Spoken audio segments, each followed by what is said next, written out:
사랑하는 새벽나라 친구들 반갑습니다. 여러분과 함께 금요일 말씀을 나눌 신대종 전도사입니다. 여러분들도 쇼츠나 릴스 많이 보시나요? 요즘 유행하는 쇼츠나 릴스를 보다 보면 어떤 주제를 가지고 밸런스 게임 하는 것을 볼 수 있습니다. 예를 들어 밀가루 음식 먹지 않기, 쌀로 만든 음식 먹지 않기 등 자신의 기준을 가지고 선택할 수 있는 밸런스 게임인 것이죠. 우리가 믿음으로 살아가는데 우리 앞에 꽤 많은 선택의 기로가 찾아옵니다. 만약 우리 앞에 하나님을 선택해야 하는 순간이 찾아온다면 우리는 어떤 선택을 하겠습니까? 억울하고 두려운 순간이 펼쳐지는 상황에서도 하나님을 선택할 수 있을까요? 오늘 말씀을 통해 다윗이 우리에게 도전의 메시지를 주게 됩니다. 말씀을 통해 하나님을 의지하며 하나님을 향한 찬양이 있는 우리의 삶이 되기를 소망합니다. 오늘 말씀의 제목은 하나님 선택하기입니다. 오늘의 말씀은 시편 59편 1절에서 17절입니다. 오, 내 하나님이여, 내 원수들에게서 나를 건지소서. 내게 맞서 일어나는 사람들에게서 나를 보호하소서. 악을 행하는 사람들로부터 나를 건지시고 피 묻은 사람들로부터 나를 구원하소서. 오 여호와여, 보소서. 그들이 내 영혼을 해치려고 숨어서 기다립니다. 내 범죄 때문도 아니고 내 죄악 때문도 아닙니다. 힘 있는 사람들이 나를 해치려고 모였습니다. 내가 잘못한 일이 없는데 그들은 나를 보고 벼르고 있습니다. 주여, 일어나 나를 도우시고 보살펴 주소서. 오 여호와 전능하신 하나님이여, 이스라엘의 하나님이여, 주께서 일어나 모든 이방 민족들을 징벌하소서. 악한 반역자들을 가엾게 여기지 마소서. 셀라. 그들이 저녁이면 돌아와 개처럼 짖으며 성을 돌아다닙니다. 그들이 그 입에서 토해내는 것을 보소서. 그 입술에서 칼을 토해내며 누가 듣겠느냐라고 합니다. 오 여호와여, 그러나 주께서는 그들을 비웃고 저 모든 이방 민족들에게 코웃음 치실 것입니다. 하나님은 내 요새이시니 내가 그 힘을 보고 주를 바라보겠습니다. 나를 가엾게 보시는 하나님께서 나를 막아주실 것입니다. 하나님께서 내 적들을 향해 내가 바라는 것을 보게 하실 것입니다. 오, 내 방패이신 여호와여, 그들을 죽이지는 마소서. 그러면 내 백성들이 잊을지도 모릅니다. 주의 능력으로 그들을 흩어버리시고 끌어내리소서. 그 입의 죄와 그 입술의 말로 그들이 뱉어내는 저주와 거짓말로 그들이 교만할 때 사로잡게 하소서. 주께서 진노에 그들을 없애시되 하나도 남김없이 없애버리소서. 그리하여 하나님께서 야곱을 다스리시는 것이 땅끝까지 알려지게 하소서. 셀라. 그리고 그들이 저녁이면 돌아와 개처럼 짖으며 성을 돌아다니게 하소서. 그들이 먹이를 찾아 돌아다니다가 배가 차지 않아 으르렁거리게 하소서. 그러나 나는 주의 능력을 노래할 것입니다. 아침에 주의 신실하심을 노래하겠습니다. 주는 내 산성이시며 고통당할 때 내 피난처이셨기 때문입니다. 오, 내 힘이 되신 주여, 내가 주를 찬송합니다. 오 하나님이여, 주는 내 산성이시며 나를 긍휼히 보시는 하나님이십니다. 다윗의 하나님을 향한 간절한 간구와 고백으로 오늘 말씀이 시작됩니다. 우리 함께 본문 말씀 1절에서 3절을 보겠습니다. 오 내 하나님이여, 내 원수들에게서 나를 건지소서. 내게 맞서 일어나는 사람들에게서 나를 보호하소서. 악을 행하는 사람들로부터 나를 건지시고 피 묻은 사람들로부터 나를 구원하소서. 오 여호와여, 보소서. 그들이 내 영혼을 해치려고 숨어서 기다립니다. 내 범죄 때문도 아니고 내 죄악 때문도 아닙니다. 힘 있는 사람들이 나를 해치려고 모였습니다.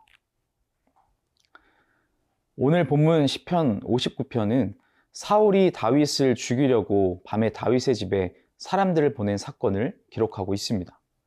사건의 전반적인 상황을 기록하기보다 그 당사자인 다윗의 입장에서 다윗의 마음을 기록하고 있죠.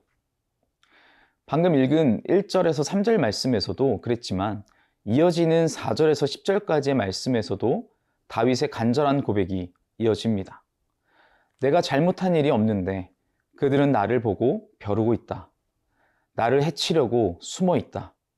나를 죽이기 위해 마치 개처럼 짖으며 성을 돌아다닌다는 그의 표현을 빌려보면 얼마나 살해 위협으로부터 움츠러들어 있는지 알 수 있죠. 움츠러든 것이 끝이 아니라 얼마나 괴롭고 힘들었을지 다윗의 마음을 살펴볼 수 있는 것이죠. 그럼과 동시에 주여 나를 도우시고 보살펴 주소서, 나의 요새이시니 나를 막아 지켜 보호해 주소서, 간절히 하나님의 도우심을 구하고 있습니다. 아무 잘못이 없다는 억울함과 당장이라도 죽을 수 있을 것 같은 두려움이 다윗을 휘어감고 있었지만, 그럼에도 다윗은 억울함과 두려움에 매몰되어 있는 것이 아니라 하나님께 간구함으로 해결해야 함을 기억했습니다. 그래서 다윗은 하나님께 자신의 마음을 솔직히 고백합니다. 그의 간구와 고백은 죄악된 길을 선택하기 위함이 아닌 하나님을 선택하기 위한 하나님의 지혜를 담은 방법이었죠. 스스로 처단하고 스스로 복수하지 않고 하나님께 모든 상황과 환경을 맡겨드리는 다윗의 고백입니다. 사랑하는 새벽나라 친구 여러분, 우리도 살다 보면 억울하고 두려움이 가득한 상황을 만나게 됩니다. 그럴 때 우리는 어떻게 반응하나요? 보통 우리는 상황과 환경에 매몰되어서 너머에 계시는 하나님을 바라보지 못할 때가 많이 있죠. 오늘 다윗의 모습을 기억해서 우리도 우리의 힘으로 해결할 수 없는 상황이 생길 때 우리의 요새이신 하나님께 모든 것을 맡기며 나아가는 우리가 되기를 축복합니다.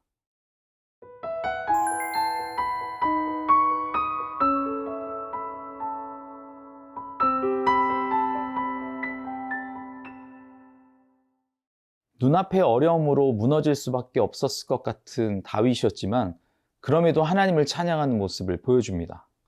우리 함께 본문 말씀 16절 17절을 보겠습니다. 그러나 나는 주의 능력을 노래할 것입니다. 아침에 주의 신실하심을 노래하겠습니다. 주는 내 산성이시며 고통당할 때 내 피난처이셨기 때문입니다. 오, 내 힘이 되신 주여, 내가 주를 찬송합니다. 오 하나님이여, 주는 내 산성이시며 나를 긍휼히 보시는 하나님이십니다. 다윗은 다시 한번 자신을 죽이려고 위협하는 무리들을 개에 비유하며 앞선 말씀에서는 악한 말을 하는 모습으로 표현했지만 이 부분에서는 비참하고 굶주린 상태로 묘사하고 있습니다. 이것이 의미하는 것은 다윗은 악인들이 당장은 힘을 가지고 이익을 얻는 것처럼 보이지만 결국에는 비참한 결말을 맞게 됨을 잘 알고 있는 것이죠. 그래서 하나님 앞에서 의롭게 살기 위해 애쓰며 하나님의 힘을 의지해 주님의 인자하심을 찬양하는 삶을 살겠다고 다짐합니다. 다윗은 자신이 지금은 비록 억울한 일을 당하며 위험에 빠져 있지만 요새가 되시며 피난처가 되시는 하나님 자신을 긍휼히 여기시는 하나님을 의지하면 훨씬 안전하고 평안한 삶을 누릴 수 있다는 확신을 갖고 고백하고 있는 것을 볼 수 있죠. 우리는 하나님이 이 세상에 보내신 자녀입니다. 그 어떤 권세도 우리보다 강한 권세를 가질 수 없음을 기억하십시오. 세상이 아무리 우리를 무너뜨리려 해도 하나님이 요새와 방패가 되어 우리를 지켜 보호하실 것입니다. 그때의 다윗과 같이 나와 함께 하시는 하나님을 향한 온전한 믿음을 가진 자로 바로 서 있기를 원합니다. 하나님은 하나님의 자녀가 해를 입으시는 것을 결코 놔두시지 않기 때문에 언제나 우리는 하나님의 크신 팔 안에 있을 수 있는 것입니다. 그 사랑과 은혜를 기억하며 하나님을 의지하여 다윗과 같이 어떤 상황과 환경이 있더라도 주님을 찬양하는 삶을 살아가는 우리가 되기를 소망합니다. 사랑하는 새벽나라 친구 여러분, 생각지 못한 억울하고 두려움이 가득한 상황이 있을지라도 우리는 하나님을 의지하며 주님을 찬양하는 삶을 살겠노라 결단하는 그 다윗의 다짐이 우리의 다짐이 되기를 원합니다. 우리를 무너뜨리는 수많은 공격 속에서도 주님만 바라보며 살아갈 수 있는 우리의 인생이 되기를 축복합니다. 사랑의 하나님, 하나님을 신뢰하고 의지하며 하나님의 거룩한 백성이 되어 믿음으로 바로 서는 인생을 살게 하여 주옵소서. 감사합니다. 예수님의 이름으로 기도합니다. 아멘.